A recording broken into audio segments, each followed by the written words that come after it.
Hey everybody, welcome back to your special Wednesday edition now of A Cow's Opinion. What is A Cow's Opinion, you ask? Well, Cow's Opinion is where I, the advanced gaming cow, give you all my thoughts on the latest, greatest, and sometimes terrible news in the world of video games, and let you like, comment, and subscribe down below as you tell me what I'm right about, what I'm wrong about. But remember, it is A Cow's Opinion, and it doesn't matter because it is a moo point. As I said, I am the cow, and today we're going to go over a couple of stories. First of all, new information has come out. Somehow, a Nintendo game is the most controversial thing in the month of October. And this is with Overwatch 2, which is also on today's docket, so you know it's bad.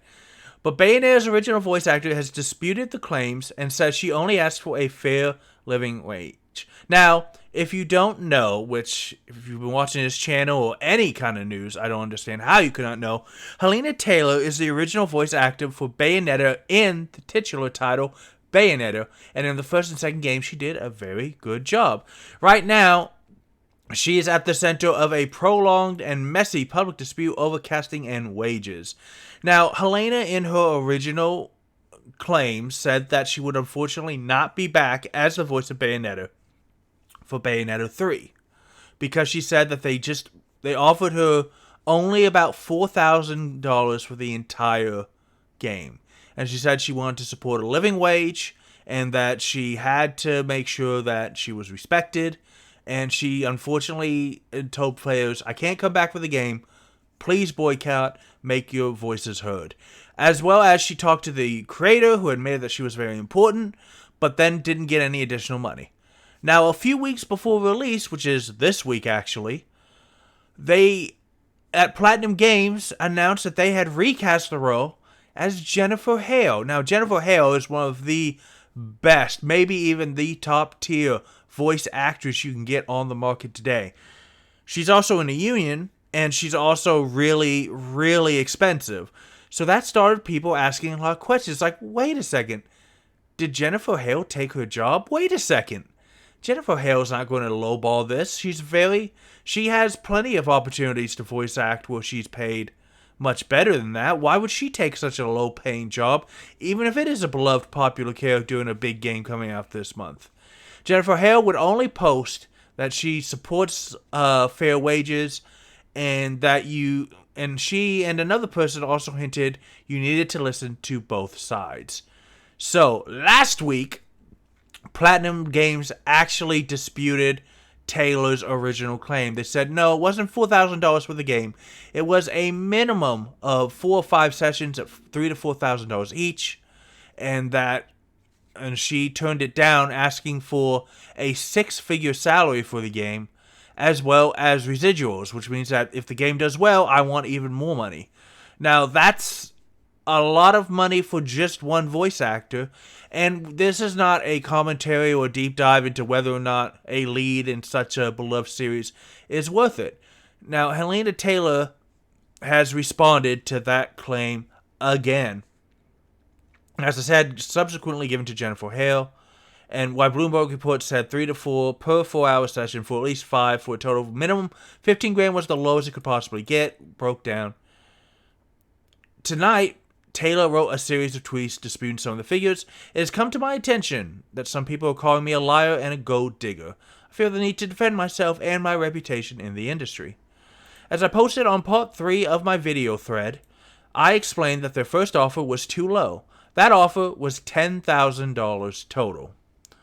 Doesn't seem to be what she said originally, but let's continue on first. Remember, this is a $450 million franchise, not counting merchandise. I then wrote in Japanese to Hideki Kamiya, and another one of the problems is Kamiya is not really nice on the internet. In fact, he has something on his Twitter that says, if you are an insect who speaks languages other than Japanese, such as English, I have the right to ban. He's not a nice person. He's not a terrible person, but he doesn't have a lot of understanding of how to be good on the internet. So that did not win Platinum Games any favors in this argument. Asking for what I was worth, I thought that as a creative he would understand. He replied saying how much he valued my contribution to the game and how much the fans wanted me to voice the game. I was then offered an extra $5,000. Nope, it appears this is... Oh. Yeah, I thought this was 5,000. It's a typo. Instead of 50, it was 5,000. So I declined to voice the game. I heard nothing for them for 11 months. Then they offered me a flat fee to voice some lines for $4,000. Any other lies, such as 4,000 for 5 sessions, are total fabrications. There were not extensive negotiations. I've also been informed of ridiculous fiction, such as asked for $250,000. I am a team player. I was just asking for a fair living wage in line with the value I bring to this game. I was paid a shockingly low total of £3,000 total for the first game. Had to count the zeros, sorry. A little more for the second. I wanted to voice her. I have drummed up interest in this game ever since I started on Twitter in 2011. So, I wanted to point out this part right here where jerk. I'm not calling you a jerk. I think that's how I pronounce. So she turned down $15K for 20 hours of work. I'd love to make $750 an hour. Asking for $100,000 plus seems kind of absurd. Like, that's how much a programmer would make working on the game for at least 40 hours a week for a year. She's not a big Hollywood actor being cast for a movie. Her impact on the game's commercial success is far, far less significant than an actor's impact in a movie. If she's expecting $100,000, it's no wonder she hasn't gotten any work in 8 years. Now, I mean, I don't follow her, so I don't know how much work she does or does not get. But I wanted to point out, so it's going to be $750 an hour, 20 hours of work. Right now, we are at a very weird crossroads where I'm not 100% sure who is telling the truth, who's telling half-truths, and who is lying. Now, she does seem to go back a little, that the first offer was $10,000 total. That's a bit more than $4,000. And then heard nothing for 11 months, and then flat fee to voice some lines for $4,000. So her offer was not $4,000. It's a little deceptive, but she was made the $4,000 offer we talked about previously. It's just that her first offer was not $4,000. That's her final offer. It was $10,000 up to $15,000. So that seems to be in line with what Platinum Games has said. Hey, we offered her minimum 4 sessions, 5 hours each. It's 20 hours. It was going to be minimum $15,000. If we needed more sessions or wanted more sessions, we would have paid them more. For a title like Bayonetta, I don't know what is and is not a good... I mean, I don't know how many they sell. She does quote it as a $450 million merchandise, not counting merchandise. Franchise, not counting merchandise. I'm not sure where that figure is coming from. And this is probably going to be one of those things that's going to keep being unpacked for the next couple of weeks until finally the sales results are going to come out for Bayonetta. I don't think that anyone's going to be boycotting the game now. I feel like whether you believe Helena or not, you have enough cover. You have enough cover. I mean, you can give the room a splash of color because she does that all the time and she paints the walls with enemies' blood. But what I was thinking is cover. You don't have to feel bad now if you decide, oh, I really want to buy Bayonetta 3, but I don't want to support Platinum Games treating voice actors bad. If this is really just going to continue on with the what is fair for voice actors, what is too much, I do want to bring out something that happened a few years ago, pre-worldwide event that we don't talk about because YouTube doesn't like it. Which is a bunch of voice actors were going to stage a boycott walkout, saying that they wanted things like better pay, which is fine, but they also wanted residuals, which is a lot messier because a lot of the people who actually make the games or anime and other stuff that they were voice acting, they don't get residuals. And while I respect voice actors a lot, I don't feel like, and they add a critical part, they don't work on a show for a fraction as much time as the people who actually make the show or the game. I know that they bump it up on Twitter a lot. They go to conventions. They keep signing their good. I'm not saying they don't earn their part and do their part and need to be paid more, but the residual thing seems to be the sticking point. And I just don't think they're going to get that anytime soon because the people who spend even more time and parts of their lives on those residuals don't get it right now. But I do want to move on to our second story, which is right here. Overwatch 2 fans are suffering. Overwatch 2, the gift that keeps on giving as I try to build this Cow's Opinion segment. So, people are starting to say that Overwatch's 2 times to wait for a game are terrible. And I've got there's a Blizzard forum that we won't go into because, God, there's a lot of terrible, not safe for work language in there, and I'm trying to keep it clean. But it's got more than 450 replies now, I promise you this much.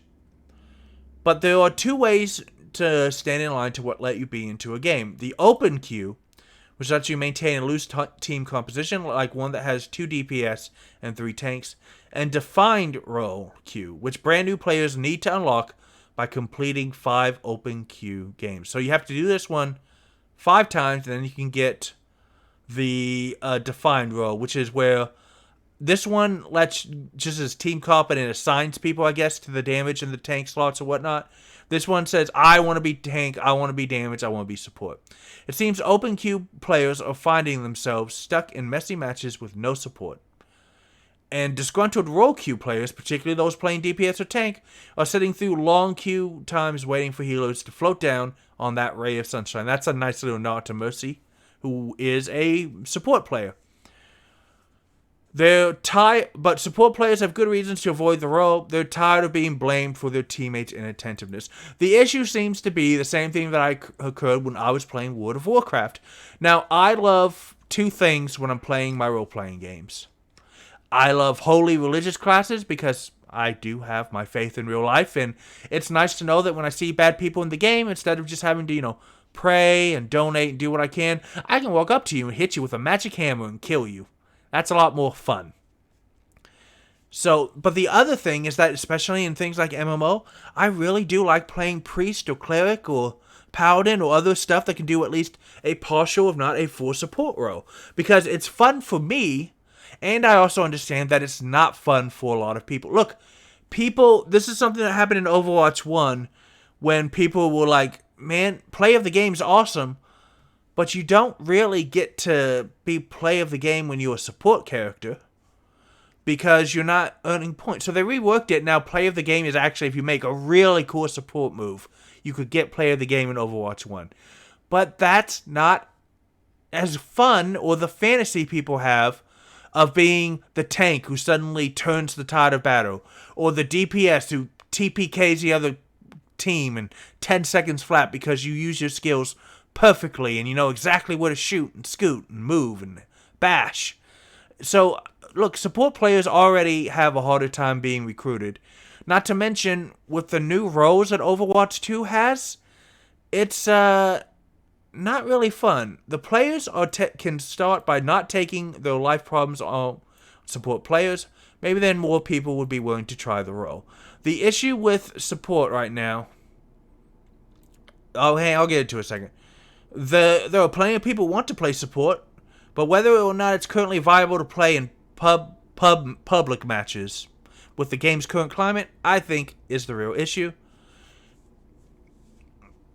One Kotaku staffer wrote, I've experienced Winstons and Reapers zooming past me and the other support player, only to wind up dead moments later, putting the entire team in a bad spot.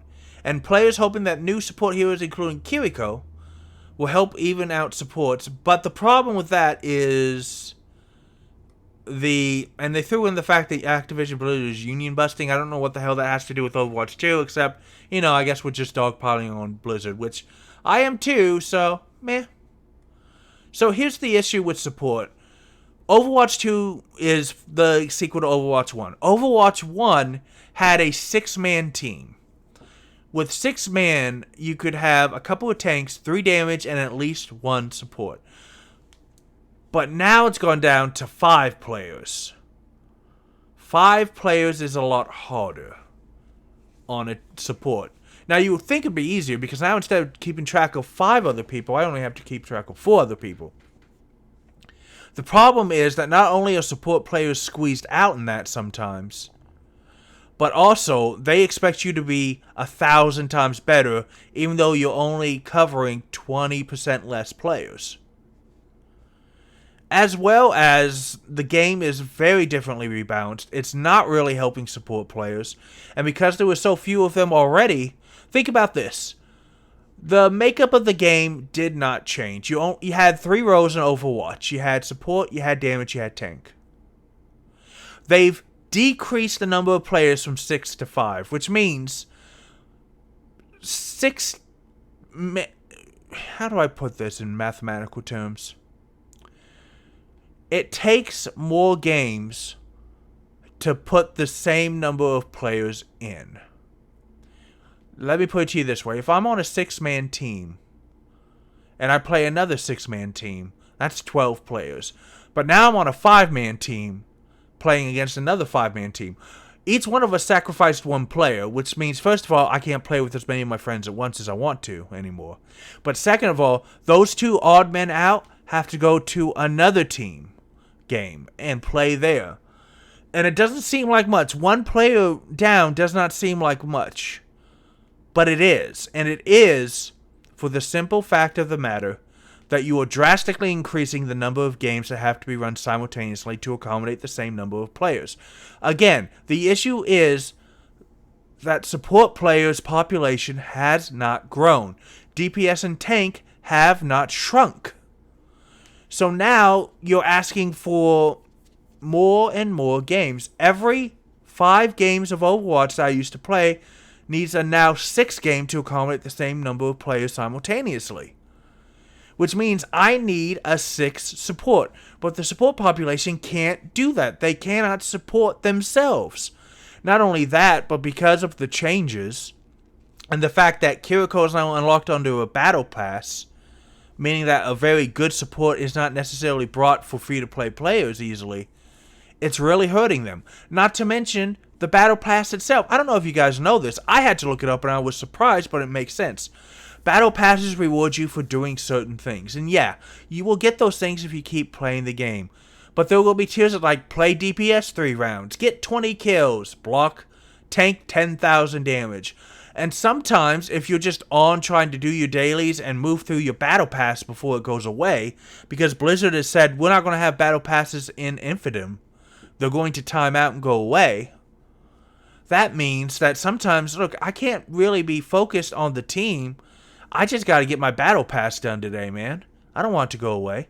So Blizzard has really written themselves into a terrible thing, both by taking away the free-to-play thing, but also in just the supports. There's not enough support players out there, man, and the game is just frustrated, and they're not really encouraging. Not to mention, this is perfect timing, the new Gundam Overwatch-style game is actually getting really good reviews, guys. I'm not saying it's an Overwatch killer, but it seems to be getting a lot more attention and praise than Overwatch 2 is currently. And players might choose to migrate. I mean, it's big robots that non-anime fans might not understand. But once you figure out this character's a DPS and this one's a tank and this is my support, players aren't going to care. They're just going to play. So I really hope the Overwatch 2 gets it together, but hey, maybe they're just too busy union busting like Kotaku says. They could be right. We're going to move on to our next story. And in your final update for this midweek episode, Overwatch 2. Again, Blizzard is just the gift that keeps on giving for my evolving new show, because Overwatch 2's first look at their PvE has dropped. It's their new Halloween event, kind of a continuation or sequel to Halloween Terror. It is Junkenstein's Revenge, Wrath of the Bride, in which, once again, you choose you and 3 friends will choose from 4 set characters and play through a little mini game as you also fight terrible versions of Overwatch characters. Now, there are some jump scares, which is kind of cool, as well as it's an interesting look at what is probably the first example of player versus environment. Now, if you remember, one of the big selling points for Overwatch 2 was that you were going to have not just the random PvP stuff, but you were also going to have an actual game. You were going to get to go on missions, you and your friends were going to do stuff. It looked really cool, but like Blizzard has done in the most recent years, it never really made it to fruition. They're saying it's coming later now, but we don't really know if it is or is not coming. But it does give at least an example of what they might be able to do. What makes players upset about this, however, is the sheer fact that it's not really getting a lot of cheers for their progression in this limited event. So it's a Halloween event and it's limited. You can only play a certain amount of time. You can only earn a certain amount of credits. Now, previous years, players could earn dozens of cosmetics. Wrath of the Bride pays out some XP, some voice lines, a weapon charm, some sprays, and more. Now, you are getting a free Legendary Reaper skin for playing during the event, but that is part of the make good for Overwatch 2's terrible launch. The thing is that in previous years, you would have a lot of skins released. But Halloween Terror of 2022 only has two: a Witch Kiriko, who is the newest support unit, and Executioner Junker Queen, also a new unit. But they cost 2,600 and 1,900 credits each, respectively. That works out to $25 and $19 if you want to buy from the in-game store. You could, say, play for the next 32 weeks, earning the maximum 60 credits per week by completing weekly challenges, and hope that Executioner Junku Queen comes back next Halloween, as older Halloween Terror skins are also up for sale both standalone and bundles. But this is very disappointing that, first of all, there's only two skins, and they cost so much money. This is really the thing that people are really upset about with Overwatch 2, is that they took this beautiful free-to-play game model where they were, and have suddenly made it impossible to get what you want unless you're willing to play. I mean, look, seriously, they're even saying you would have to spend the $25 to buy Witch Kiriko, and then you have to play for 32 weeks with earning the maximum 60 credits per week, and hope that Junker Queen comes back next Halloween. Which means that for those 32 weeks, you can't spend any credits on anything else. The economy is just too slow. And that's unfortunate. And people have been saying on the forums that it is killing my excitement of the game, and that even the paid offerings feel meager. Again, last Halloween event, there was like a dozen different skins and alterations. Not all of them were legendary. These are the Witch Kiriko and Executioner Junker Queen are legendary skins. But there was 12 other stuff, and you could easily earn and grind through them. Popular Overwatch streamer Stellosa has criticized the game's pricing scheme on Twitter and ranted about skin prices in a YouTube video. The subreddit is currently overflowing with anger about Blizzard's monetization tactics, the Halloween event's paltry rewards, and the high cost of cosmetics, which is a source of fury since the game's free-to-play launch. Blizzard's latest tweet hyping the event has been mostly met with criticism over cost of cosmetics. It's just ridiculous. It's a free-to-play game, and it costs me $44 just to get two skins? That's an entire another game. Why would I waste that on skins? It's ridiculous and stupid, especially given the fact that Overwatch 2 is supposedly made like Overwatch 1. You're supposed to jump in and out of heroes a lot. Why would you spend $25 on a skin that you're only going to use for part of a match? So whether any of this blowback will alter Blizzard's plans for future events or the cost of cosmetics remains to be seen, but with pricey skins dominating the conversation around Overwatch 2 and Halloween Terror being a preview of things to come, something may eventually have to change. Blizzard's gotten really greedy. I don't know who the hell keeps telling them to make prices like this, but I don't see it continuing to work even with the high quality that they put out. Guys, this is your Wednesday update. It's up a little late today. I apologize, but let me know in the comments what you think. Do you want once a week? Do you want twice a week? Should I just make a cow's opinion whenever a news story I like happens, which I'm also leaning towards, but we will see. Thank you so much for watching, and let us see what other... God, man, I hope I can make a happy news video next and not more Blizzard screwed up again.